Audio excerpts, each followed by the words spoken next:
Ante la declaratoria de duelo nacional por el fallecimiento de Alberto Fujimori, la exministra y vocera de los familiares de las víctimas de la cantuta Gisela Ortiz calificó de vergüenza la decisión adoptada por el gobierno de la presidenta Dina Boluarte, ya que el exdictador fue condenado por la violación de derechos humanos y por actos de corrupción en perjuicio del Estado peruano.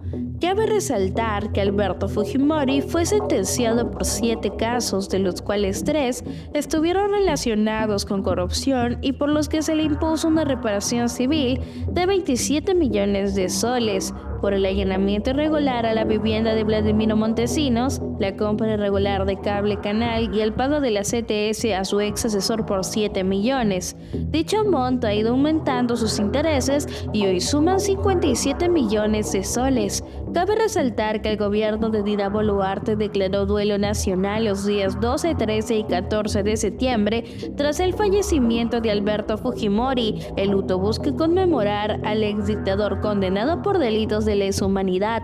El decreto supremo que oficializa esta medida fue publicado en la edición extraordinaria del diario El Peruano. Decreto supremo que declara duelo nacional los días 12, 13 y 14 de septiembre del 2024 con motivo del deceso del señor Alberto Fujimori, expresidente de la República. Para Gisela Ortiz, la declaratoria de duelo nacional evidencia un cogobierno entre Dina Boluarte, el fujimorismo y otros partidos que están gobernando actualmente el país, en referencia a los partidos de derecha con representación en el Congreso. En este sentido, la exministra recordó que sus familiares nunca tuvieron un juicio o una acusación, sino que fueron asesinados de la manera más cobarde, por lo que no podría concederle algún mérito al exdictador como funcionario público. Alberto Fujimori asumió la presidencia del Perú entre 1900 y el año 2000. Su gobierno estuvo marcado por graves violaciones a los derechos humanos, como desapariciones, esterilizaciones forzadas y ejecuciones extrajudiciales cometidas por fuerzas de seguridad contra ciudadanos bajo el pretexto de la lucha contra el terrorismo.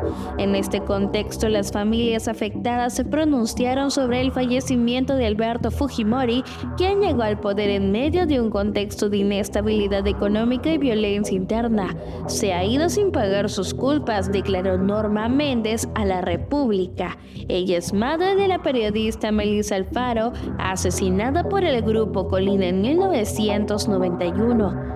La muerte de Alberto Fujimori nos recuerda la lucha contra la impunidad de los crímenes cometidos durante la dictadura. Lamentablemente, en los últimos años hubo una estrategia para liberar a Fujimori de manera ilegal y esta estrategia se materializó en el gobierno de Dina Boluarte. Sentenció a Indira Wilca, hija de Pedro Wilca Texe, exsecretario general de la Confederación General de Trabajadores del Perú, que fue acribillado el 18 de diciembre de 1992 durante la dictadura de Fujimori. La acusación recae contra Vladimiro Montesinos y contra los ex jefes del Grupo Colina. Que Fujimori tenía este cáncer, que estaba muy enfermo. Siempre hemos manifestado que Fujimori, como cualquier otra persona, debería morir en su casa y con su familia.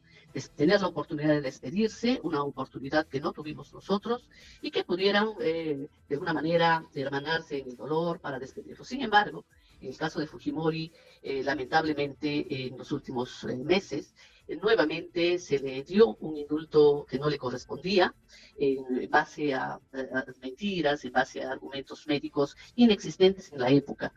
Y creo yo que esa sensación de burla, no solamente a la justicia, al sentido de la justicia, sino también al dolor de los familiares, nos ha dejado esa sensación de una muerte en impunidad, ¿no? De que en este país no solamente los delincuentes, los violadores de derechos humanos tienen muchísimos más derechos que las víctimas, y creo yo que no podemos permitirnos que una muerte como un hecho natural borre nuestra memoria y cambie la historia de quienes han sido estos personajes, estos delincuentes que tanto daño nos han causado. Ahora, Gisela, el hecho de que Alberto Fujimori haya muerto ayer, el oncólogo, el doctor Gutiérrez, no tengo el nombre de pila del doctor Gutiérrez, pero él ha hecho un reporte de cuál era su condición. Él tenía, por un lado, un cáncer en la lengua permanentemente, que en realidad fue deteriorando, no progresó positivamente.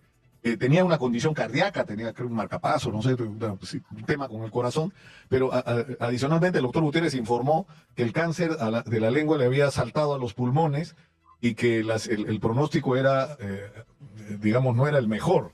Es decir, de alguna manera el hecho de que Alberto Fujimori muriera el día de ayer en las condiciones que murió, ¿no te parece que le da la razón, más allá de las circunstancias de cómo se hizo el indulto, ¿no es cierto? El hecho de que sí era legítimo darle el indulto para permitirle que esté estos últimos meses de su vida con su familia.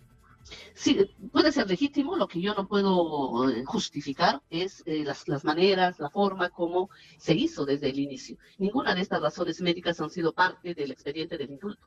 Y en todo caso, se vivió una mentira durante muchísimos años. Sin duda, una persona de 86 años, la salud misma se le complica y hay razones ya no solamente de una enfermedad inicial, sino que esta se va generalizando y se va complicando también con otros problemas cardíacos que son propios de los adultos mayores. De eso yo no tengo ninguna duda.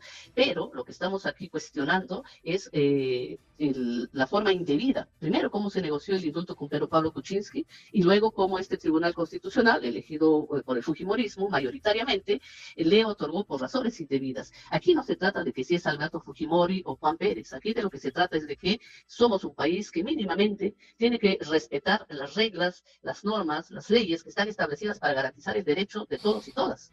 Y es lo que Fujimori y su familia nunca ha hecho. Y eso es lo que estamos señalando el día de hoy, porque no podemos justificar no solamente esa negociación política para otorgarle un indulto que en su momento se demostró que no tenía la enfermedad ni la gravedad que estaba señalando. Y sin duda, si se hubiera presentado las razones médicas que ahora el doctor está explicando, o sea, nosotros de ninguna manera hubiéramos objetado ese hecho, ¿no? Tú debes recordar, Gisela, que fue acá en este programa, y fui yo quien contó la historia de la negociación del indulto. Y recibí todo tipo de agravios, ¿sabes? De quienes eran ministros, amigos, el entorno de Pedro Pablo Kuczynski. Y se demostró que era verdad lo que estaba diciendo, pero lo que estaba en discusión en ese momento no era el indulto en sí mismo, como una posibilidad, sino era el uso político del indulto, ¿no es cierto? La manipulación, de la capacidad infinita que tienen los políticos en el Perú de ensuciarlo todo, ¿no? Y de beneficiarse indebidamente. Y eso es algo que creo yo tiene que quedar también establecido como unas reglas mínimas de convivencia entre peruanos y peruanas, ¿no? Es decir, aquellas familias que tienen una serie de privilegios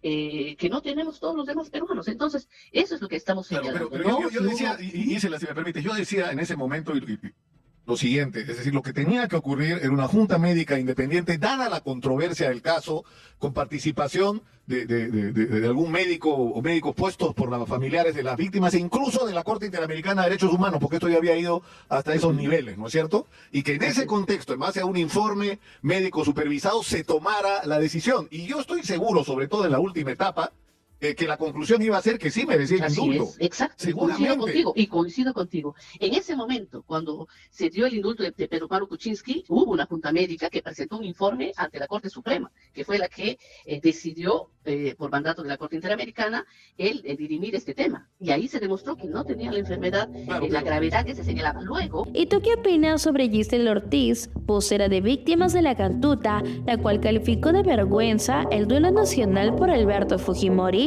Déjamelo saber aquí en la cajita de los comentarios. No te olvides darle like a este video, suscribirte a nuestro canal y activar la campanita de notificaciones para mantenerte siempre informado.